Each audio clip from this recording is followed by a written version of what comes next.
प्रिय विद्यार्थियों, सुप्रभात। आज हम लोग पुनर्जागरण के प्रभाव पर चर्चा करेंगे। पुनर्जागरण, जिसका अर्थ है फिर से जागना,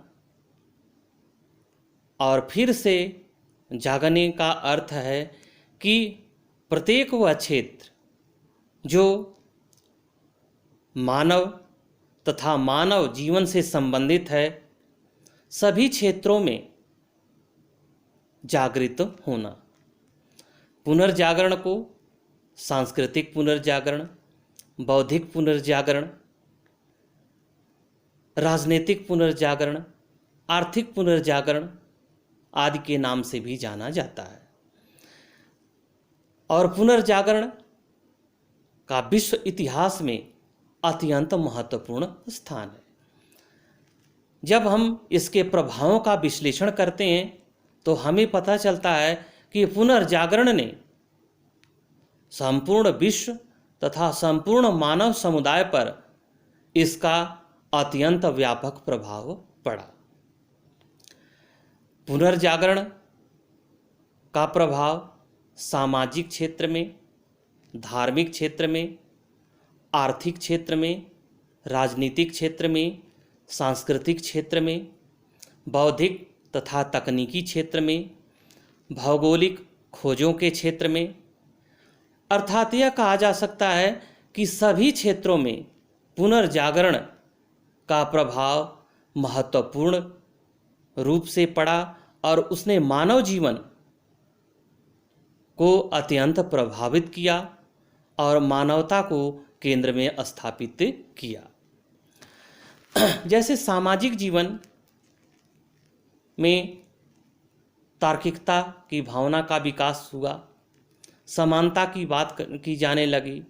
सामाजिक समानता, आर्थिक समानता, राजनैतिक समानता और विशेष रूप से महिलाओं की स्थिति में महत्वपूर्ण सुधार हुआ और अब महिलाओं को मनुष्य के रूप में स्वीकारोक्ति मिली। पुनर्जागरण ने अंधविश्वास को दूर किया, रूढ़िवादिता का विरोध किया, प्रत्येक विचार पर तर्क वितर्क को महत्व दिया, जिसके परिणाम स्वरूप अनेक आविष्कार हुए जो मानव जीवन को प्रभावित करते हैं। पुनर्जागरण ने मानवतावाद की स्थापना की और मनुष्य को केंद्र में स्थापित किया। पुनर्जागरण का एक महत्वपूर्ण प्रभाव पड़ा कि व्यक्ति का नैतिक रूप से पतन प्रारंभ हुआ।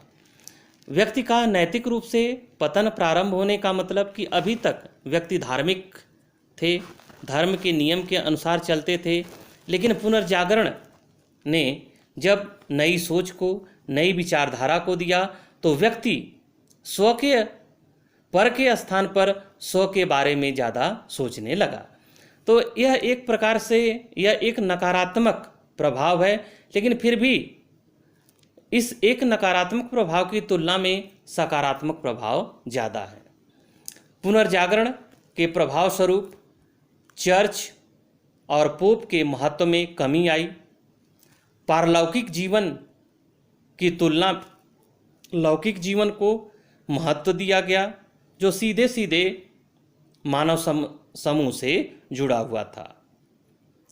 सांस्कृतिक विकास के अंतर्गत साहित्य के क्षेत्र में, चित्रकला के क्षेत्र में, मूर्तिकला के क्षेत्र में, भवन निर्माण कला के क्षेत्र में, नृत्य के क्षेत्र में, संगीत के क्षेत्र में भी एक नवीन विचारधारा का उदय हुआ, जो सीधे सीधे मानवीय भावों को अभिव्यक्त करता था और जिसके केंद्र में मनुष्य था।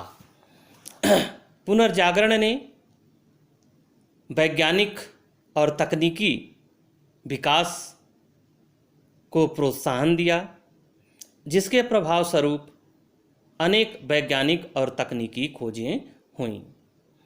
पुनर्जागरण ने भौगोलिक खोजों को प्रोत्साहन दिया, क्योंकि इसके पहले समुद्री यात्रा करना पाप माना जाता था।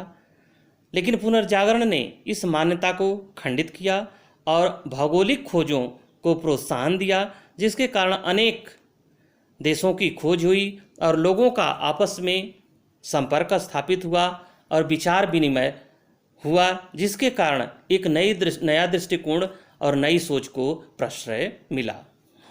पुनर्जागरण का आर्थिक प्रभाव भी व्यापक रहा।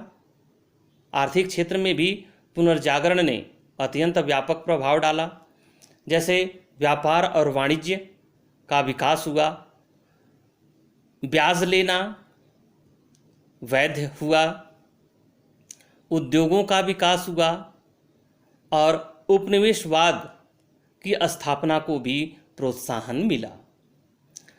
राजनीतिक क्षेत्र में यदि हम पुनर्जागरण के प्रभाव को देखते हैं तो शक्तिशाली राजतंत्र का उद्भव हुआ, राष्ट्रीय राज्यों की स्थापना हुई, सामंतवाद का पतन हुआ और युद्ध की नवीन तकनीकी की खोज और प्रयोग हुआ।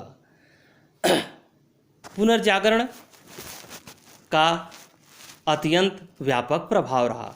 अन्य सारी वीडियो में हमने अलग अलग टॉपिक लेकर के उनका विस्तृत विश्लेषण किया है और आप लोग वहाँ से इसको देख सकते हैं कि साहित्य के क्षेत्र में, कला के क्षेत्र में, विज्ञान के क्षेत्र में, तकनीकी के क्षेत्र में, भौगोलिक खोजों के क्षेत्र में क्या क्या चीज़ें शामिल थीं, उसको यहाँ पर अगर आप चाहें तो जोड़ सकते हैं।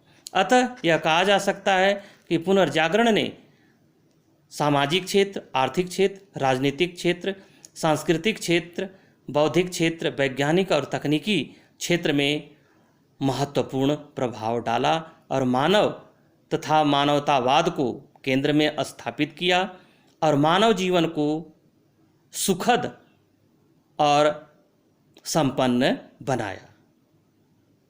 Thank you.